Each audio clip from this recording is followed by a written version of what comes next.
Que el Señor les bendiga en el lugar que se encuentren el día de hoy. Soy Jerusa, soy una misionera de Brasil, pero vivo en Chile aproximadamente a unos 9 años. Y hoy día quisiera compartir una pequeña reflexión con ustedes, pero antes quisiera orar y bendecir su vida. Padre Santo, venimos delante de tu presencia. Gracias, Señor, por la vida. Gracias, Señor, por el aire que respiramos. Gracias por tu amor. Gracias por tu fidelidad. Gracias, Señor, porque tú siempre vas a estar interesado en nosotros y tener una relación con cada uno de nosotros, Padre. Te agradezco y bendigo cada persona que esté escuchando en ese momento, Señor, en diferentes partes del mundo. Te pido que esa reflexión, esa porción de tu palabra pueda alcanzar sus corazones, Señor, y trayendo refrigerio y respuesta. En el nombre de Jesús, amén. Bueno, yo quisiera compartir una pequeña reflexión con ustedes que se encuentra en el libro de Mateo, capítulo 19, verso 16 a 22. Es una parábola bastante conocida, que dice así: Entonces vino uno y le dijo: Maestro bueno, ¿qué bien haré para tener la vida eterna? Él le dijo: ¿Por qué me llamas bueno? Ninguno hay bueno sino uno, Dios. Mas si quieres entrar en la vida, guarda los mandamientos.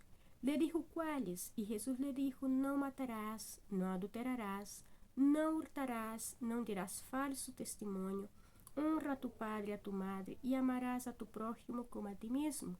El joven le dijo: todo esto lo he guardado desde mi juventud. ¿Qué más me falta? Jesús le dijo: si quieres ser perfecto, anda, vende lo que tienes y dalo a los pobres, y tendrás tesoro en el cielo. Y ven y sígueme. Oyendo el joven esta parábola, se fue triste porque tenía muchas posesiones. Mientras yo leía ese pasaje, ¿no? Esta parábola, varias cosas resaltaba, lo cual les voy a estar compartiendo. Muchas cosas me llamaban atención, ¿no? Una de las cosas que podemos ver, ese joven, él no era una persona que no tenía entendimiento de quién era Jesús. Él no era una persona que desconocía, ¿no?, acerca de Jesús. Uno puede ver que ele dice, ¿no? Yo lo he guardado, la ley desde mi juventud. Podríamos decir que esa persona era una persona cristiana, o podríamos decir un buen cristiano en el día de hoy, ¿no? Era una persona que realmente había conocimiento acerca de Jesús, acerca de las leyes, acerca del mandamiento, ¿no? Y cuando la palabra inicia, ela empieza diciendo, ¿no?, que él vino, se acercó hasta Jesús y en busca de una respuesta. ¿Y cuál es la pregunta que le hace, ¿no? Maestro, ¿qué bien haré para tener la vida eterna? Él vino, imagino que él tenía bastante expectativa de lo que Jesús le iba a decir, o que Jesús tenía para compartir con él. Cuando nosotros nos acercamos a Jesús, ¿no?, muchas das veces en busca de una respuesta, tenemos expectativa también de aquello que Dios va a compartir a nosotros, pero muchas das veces, mi hermano, nosotros queremos escuchar aquellas cosas, aquello que nosotros queremos escuchar. Muchas das veces queremos que Dios hable aquello que nuestro corazón quiere escuchar, pero nos cuesta cuando o que Deus disse é diferente de aquilo que busquemos, não que buscamos.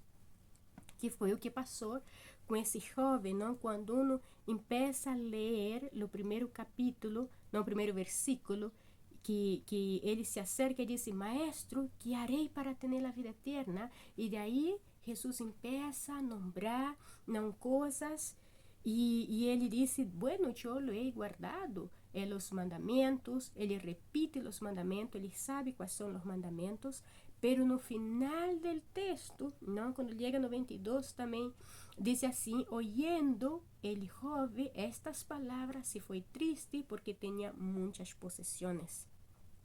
Então, se uno imagina, e creio que este joven, quando uno vai ao encontro de Jesus, pongámonos en el lugar de este joven, ¿no? Al encuentro de Jesús, Jesús ahí físicamente en carne y hueso. Nadie le podría pensar que ese joven saldría triste de la presencia de Jesús, ¿no? Porque cuando uno se acerca a Jesús, cosas extraordinarias pasan, ¿no? Nosotros vemos en la misma palabra cuando Zaqueo se acercó a Jesús, cosas extraordinarias pasaron en la vida de Zaqueo, la mujer de flujo de sangre y muchos otros personajes bíblicos. Vemos que cuando se acercaron a Jesús, cosas sorprendentes, milagros pasaron, ¿no? Entonces cuando miro ese texto, que ese joven se acerca a Jesús y sai triste, es como algo fuerte que uno puede observar, ¿no? ¿Por qué ese joven salió triste? Porque Jesús le pidió o le demandó algo que él no estaba dispuesto a obedecer, ¿no? Cosas que muchas das veces pasa a nosotros, que Dios demanda cosas de nosotros o nos pide cosas donde nosotros no estamos dispuestos a obedecer, y que la Biblia dice sobre la obediencia, que la obediencia genera, ¿no? La bendición, promueve la bendición, ¿no? Que está los milagros desata cuando nosotros estamos dispuestos a obedecer aquellas cosas que el Señor demanda de nosotros, ¿no? Entonces imagino que ese joven salió frustrado de la presencia de Jesús, ¿no? Porque dice que él regresó triste, ¿ya? La respuesta de Dios, aunque no entendamos, ¿no? O que no sea aquellas cosas que nosotros queramos escuchar, siempre es mejor obedecer, ¿no? Nosotros debemos buscar a Dios para saber o que Ele quiere de nosotros e através de nosotros, não por nosso próprio interesse, ¿ya? E para seguir a Jesus, nós necessitamos depender totalmente dele, ¿no? Nós necessitamos obedecer. Creo que esse joven, como eu decía, foi o único que chegou hasta Jesús y regresó triste. Y Jesús le dice, ¿no? Pero dice Jesús a este joven, vende todo lo que tiene y sígueme, ¿no? Este pasaje o essa frase é bem similar ao que Jesus dijo a seus discípulos. Eu creio que aí para esse jovem Deus hizo a mesma invitação que hizo para os seus discípulos: deixa todo lo que tiene e sigue-me, ¿no? Se uno for ver as histórias de cada discípulo, quando Jesus le chamava, Jesus le dizia: déjalo la red, viene, sígue-me, eu le haré pescadores de hombre, ¿no? E quando Jesus se depara com esse jovem, cambia um pouco. Jesus disse: véndelo todo lo que tiene, ¿no? Porque havia algo em seu coração que ele necessitava deixar, que ele necessitava renunciar. Vende todo lo que tiene, sigue-me. Eu creio que me atrevo a dizer que esse jovem poderia ser um de los discípulos de Jesús, ¿no? Porque Jesús le hace esa invitación: vende todo lo que tiene y sígueme, ¿no? Que foi uma invitação bem parecida ao que ele hizo a seus discípulos. Pero esse jovem, ele tinha uma necessidade espiritual, ¿no? Que era poder ter esta relação profunda, apesar de ele conhecer os mandamentos de Jesus, pero ele necessitava ter essa relação profunda com Jesus, onde Jesus ocupara o primeiro lugar em sua vida, porque até o momento havia um ídolo em seu coração, não? Que ocupava o primeiro lugar, que era sua riqueza, sua finança, não, suas possessões. Isso era que ocupava o primeiro lugar em sua vida. Então ele tinha esta necessidade espiritual. E quando Jesus lhe disse: ¿quieres ser perfeito? Não, Jesus lhe faz essa pergunta: ¿quieres ser perfeito? E essa pergunta também o Senhor faz a nossa vida, você que me está escutando nesse momento. A tradução dessa palavra perfeito significa completo. Então, em outras palavras, Jesus está dizendo: ¿quieres ser completo? Porque cuando nuestras necesidades espirituales son cumplidas, é quando nós outros finalmente podemos ser completo. Completo em quem? Completo em Jesus. Então, essa palavra perfeito significa completo, não? Que é a mesma palavra que usamos como shalom, não? Pero se escribe shalem, pero a mesma tradução é ser completo. E esse completo vem com essa paz, esse shalom. E Deus está dizendo, se queres ser perfeito, se queres ser completo, se quer alcançar essa plenitud, deja todo lo que tiene, vende tus posesiones, ¿no? Y sígueme. Essa foi a pergunta que Jesus hace a esse jovem. Nós só vamos estar completos, só vamos estar perfeitos no centro da vontade de Deus, quando Deus também ocupe o primeiro lugar em nossa vida. Então, deixo essa pergunta para você também que me está escutando. Que coisa ha ocupado o primeiro lugar em tu vida? Quais são essas coisas que te impedem de ser perfeito?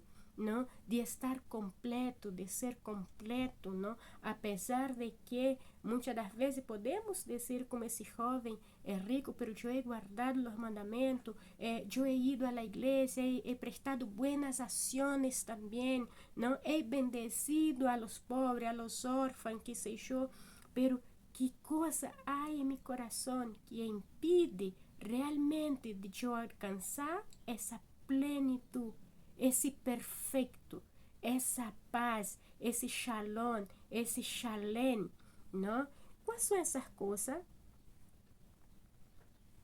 Quais são as coisas que impedem? Quais são os ídolos que há em meu coração que impedem de alcançar esta plenitude? E quão disposto eu estou a renunciar essas coisas? Ou será que vou ter a mesma atitude do jovem rico, não? Que regressou triste, que nós não tenhamos essa mesma decisão, porque ele teve uma decisão. Jesus lhe deu essa oportunidade de decidir, não? De decidir seguir no mesmo estado, não? Ou vender todo o que tinha, toda sua possessão, que nesse momento era seu ídolo. Não estou dizendo que você tem que vender toda essa possessão. Cada um de nós sabe qual é nosso ídolo, não? Que ídolo há em nosso coração que nos ha impedido de ter essa plenitude, que ha impedido de relacionar-nos de forma profunda com o Senhor, já? Então, deixo essa pergunta e essa reflexão para que você pueda pensar, não? Que coisas eu necessito tomar decisões de deixar para trás e deixar que Deus, que o Espírito Santo pueda habitar em mim, que pueda llenar-me por completo, que eu pueda encontrar essa plenitude, não? E que eu não regresse, não, de la mesma maneira que regressou esse jovem, triste, pero que eu regresse, não, gozosa, porque tive um encontro real com o Senhor. Que não perdamos esta oportunidade. Que o Senhor les bendiga.